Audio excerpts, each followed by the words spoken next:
ನಿಮ್ಗೆ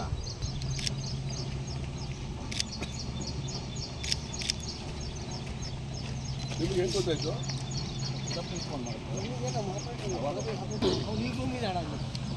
ಬರ್ತಾನೆ ಓಡಾಡ್ತಿರ್ತಾನಲ್ಲ ಅವನಿಗೆ ಫೋನ್ ಮಾಡ್ದ ಇಬ್ಬರು ಆಗಿತ್ತು ಒಟ್ಟು 5 ಗಂಟೆ 6 ಗಂಟೆ ಒಳಗೆ ಆಗಿರ್ಬೋದು. 4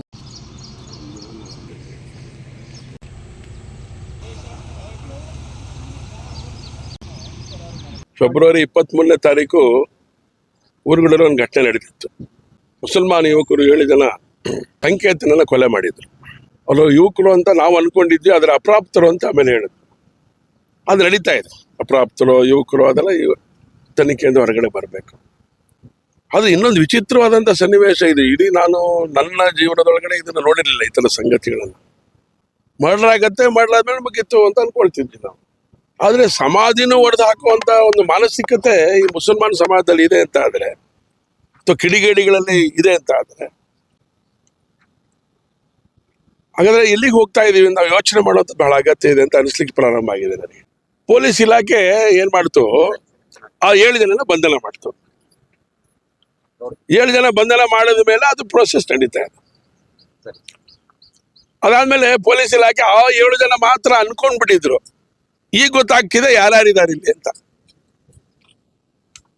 ಹೇಳಿದ್ನಲ್ಲ ನಾನು, ಯಾವ ರೀತಿಯ ಮಾನಸಿಕತೆ ಅಂತ ಹೇಳಿದ್ರೆ, ಅವನನ್ನ ಮರ್ಡರ್ ಮಾಡ್ಬೇಕಾದ್ರೆ ನನ್ನ ಜೊತೆ ಇಲ್ಲಲ್ಲ ಅಂತ ನೋವಿನಿಂದ ಅವನನ್ನ ಬಂದು ಹೊಡೆದಾಕಿದಲ್ಲ ಅಂತ. ಆ ಮನಸ್ಸುಗಳು ಎಷ್ಟಿದೆ ಅಂತ ಹುಡುಕ್ಬೇಕು, ಜಾಲಾಡ್ಬೇಕು. ಜನ್ಮ ಜಾಲಾಡ್ರಿ, ರಕ್ಷಣಾ ವ್ಯವಸ್ಥೆ ಅವಾಗ ಸರಿಯಾಗತ್ತೆ, ಎಲ್ಲದು ನೆಟ್ಗಾಗತ್ತೆ. ನೀವು ಕೈ ಕಟ್ಕೊಂಡು ಕೂತ್ಕೊಂಡ್ರೆ ಆಗೋಗ್ಬಿಟ್ಟಿದೆ ನಮ್ ಕೆಲಸ ಅಂತೇಳಿ. ಆಗೋದಿಲ್ಲ. ತನಿಖೆ ಮಾಡಬೇಕು. ತನಿಖೆ ಮಾಡೋದ್ರ ಬಗ್ಗೆ ನಮ್ದು ಅಬ್ಜೆಕ್ಷನ್ನೇ ಇಲ್ಲ. ಯಾವ ತನಿಖೆಗಳಿಗೂ ನಾವು ಅಡ್ಡ ಬಂದವರಲ್ಲ.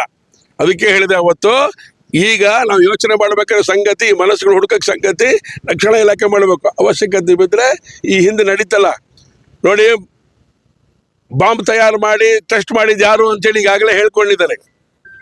ಶಿವಮೊಗ್ಗದಲ್ಲೇ ಬಾಂಬ್ ಟೆಸ್ಟ್ ಮಾಡಿದವನು ಸಿಕ್ಕಾಕೊಂಡ ಮೇಲೆ ಕೋರ್ಟಿಗೆ ಹೇಳಿದಾನ, ಅವನು ನಾನೇ ಮಾಡಿದ್ದು ತಯಾರಂತ. ಕುಕ್ಕರ್ ಬ್ಲಾಸ್ಟ್ ಮಾಡಿದ್ಯಾರು ಅದನ್ನ ಹೇಳ್ಕೊಂಡಿದ್ದಾನೆ. ಈ ಥರದವ್ರು ಶಿವಮೊಗ್ಗದಲ್ಲಿ ಇದ್ದಾರೆ ಅಂತ ಆದ್ಮೇಲೆ, ಈ ಮಾನಸಿಕತೆ ಇಲ್ಲಿದೆ ಈ ಏರಿಯಾದಲ್ಲಿ ಅಂತ ಆದ್ಮೇಲೆ, ಇದಕ್ಕೆ ಯಾವ ರೀತಿ NIA ಬೇಕಾ? ಕರೆಸ್ಕೊಳ್ಳಿ.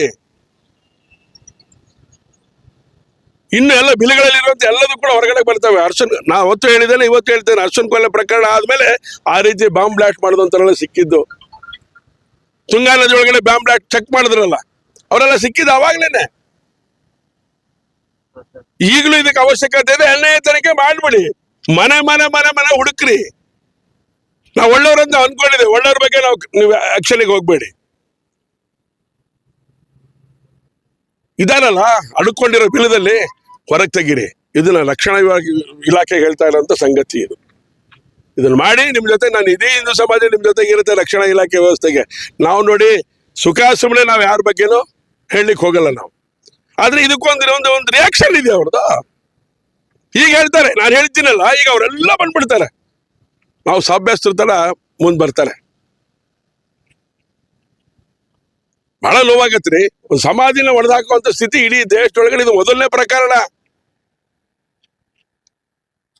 ಇಡೀ ದೇಶದೊಳಗಡೆ ಕೊಲೆ ಮಾಡಿದ್ಮೇಲೂ ಆ ಸಮಾಧಿನ ಹೊಡೆಯುವಂತ ವ್ಯವಸ್ಥೆ ಇದೆಯಲ್ಲ, ಆ ಮಾನಸಿಕತೆ ಇದೆಯಲ್ಲ, ಈ ದೇಶದೊಳಗಡೆ ಮೊದಲನೇ ಬಾರಿ ಘಟನೆ ನಡೆದಿರೋದು ಇದು ನನಗೆ ಗೊತ್ತಿಲ್ಲ ಹಾಗೆ. ಇದನ್ನು ಮಟ್ಟ ಹಾಕಬೇಕು ರಕ್ಷಣಾ ವ್ಯವಸ್ಥೆ. ಸರ್ಕಾರ ಇದ್ರ ಬಗ್ಗೆ ಗಂಭೀರವಾಗಿ ಯೋಚನೆ ಮಾಡಬೇಕು. ಈಗಲೂ ಕೈ ಕಟ್ಕೊಂಡು ಕೂತ್ಕೊಂಡ್ರೆ ಉಪಯೋಗ ಇಲ್ಲ. ಇದಕ್ಕೆ ನಾವು ಹಿಂದೂ ಮುಸ್ಲಿಂ ಗಲಾಟೆ ಮಾಡಬೇಕು ಅಂತ ಹೇಳ್ತಿರೋರಲ್ಲ ನಾವು. ಅನ್ಯೂನ್ಯವಾಗಿ ಇಡಬೇಕು ಅನ್ನೋದಾದ್ರೆ ಹೀಗೆ ಸಮಾಧಿ ಹೊಡೆದು ಅನ್ಯೂನ್ಯತೆ ಬರುತ್ತಾ ಊರುಗಳಲ್ಲೇ? ಹುಷಾರಾಗಿ ಯೋಚನೆ ಮಾಡಿ ಮುಸಲ್ಮಾನ ಸಮಾಜ. ಎರಡನೇದು ಇಲ್ಲಿ ಆಗ್ಬೇಕು ಅಂತ ಈಗ ಹೇಳಿದ್ದಾರೆ. ಬೇಲಿ ಹಾಕುವಂತ ಕೆಲಸಗಳು ಮಾಡಿದ್ರು, ಸಂರಕ್ಷಣೆ ಮಾಡ್ಕೊಂಡಿದ್ದಾರೆ. ಕಾಂಪೌಂಡ್ ಬೇಕು ಅಂತ ಹೇಳ್ತಿದ್ದಾರೆ. ಒಂದು ಚೆನ್ನಾಗಿ ಆಗ್ಬೇಕು, ಸ್ಮಶಾನ ಡೆವಲಪ್ಮೆಂಟ್ ಆಗ್ಬೇಕು ಅಂತ ಅಪೇಕ್ಷೆ ಏನಿದೆ. ನಿರ್ಜನ ಪ್ರದೇಶ. ಅದಕ್ಕೆ ಈಗ ಇದಕ್ಕೊಂದು ಇಲ್ಲಿ ಒಂದು CCTV ಕ್ಯಾಮ್ರಾ ಹಾಕಬೇಕು. ಇದನ್ನ ನಾನೇ ಸ್ವತಃ ನನ್ನ ಖರ್ಚಿನೊಳಗೆ ಹಾಕಬೇಕು ಅಂತ ತೀರ್ಮಾನ ಇವತ್ತು ಮಾಡ್ತಾ ಇದ್ದೀನಿ. ಹಾಗೆ ಬಸ್ ಸ್ಟ್ಯಾಂಡ್ ಹಿಂಭಾಗದಲ್ಲಿ ನಡೆದಂತ, ಬೀಳ್ಘಟ್ಟದಲ್ಲಿ ನಡೆದಂತ, ಬಸ್ ಸ್ಟ್ಯಾಂಡಿನ ಹಿಂಭಾಗ ನಡೆದಂತ ಘಟನೆ ಏನಿದೆ ಆನಮಲ್ ನಗರದಲ್ಲಿ, ಅವಾಗ ನಾವೇ CC ಕ್ಯಾಮ್ರಾ ಹಾಕ್ಸಿದ್ದೀವಿ. ಆ ಕೆಲಸ ಈಗಲೇ ನಾನು ಮಾಡ್ತೀನಿ. ಅದಕ್ಕೆ ಬೇಕಾಗಿರೋಂಥದ್ದು ನಮ್ಮ ಪೊಲೀಸ್ ಇಲಾಖೆ ಸಹಕಾರ ತಗೊಂಡು CC ಕ್ಯಾಮ್ರಾ ಅಂದರೆ ಅವ್ರೆಲ್ಲ ಹಾಕಬೇಕು, ಯಾವ ಪಾಯಿಂಟಲ್ಲಿ ಹಾಕೋದು ಒಳ್ಳೆ ಅಂತ ಅವ್ರ ಹತ್ರ ಸಲಹೆ ತೊಗೊಂಡು ಕ್ಯಾಮ್ರಾ ಕೊಡಿಸೋ ಕೆಲಸ ನಾವು ಮಾಡ್ತೀವಿ. ಅದನ್ನು ಇಮಿಡಿಯೇಟಾಗಿ ಅದನ್ನು ಆ್ಯಕ್ಷನಿಗೆ ಹೋಗಬೇಕು. ನಮ್ಮ ವಿಕ್ರಮ ಅಂತಿದ್ದಾನೆ, ಅವನಿಗೆ ಹೇಳ್ತೀನಿ, ಅದನ್ನು ಚೂರು ಗಮನಿಸಿ ಅದನ್ನು ಹಾಕ್ಸೋ ಕೆಲಸ ನಾವು ಮಾಡ್ತೀವಿ. ಅದನ್ನು ಮಾಡ್ತೀವಿ ಇಮಿಡಿಯೇಟಾಗಿ ಆಗಬೇಕಾದ್ರೆ ನೀವು ಹೇಳ್ದಂಗೆ ರಕ್ಷಣೆ ದೃಷ್ಟಿಯಿಂದ ಅದಾಗಬೇಕು. ಕಾಂಪೌಂಡಿನ ವ್ಯವಸ್ಥೆ ಸರ್ಕಾರದ ಅನುದಾನ ತೊಗೊಂಡು ಮಾಡಬೇಕಾಗತ್ತೆ.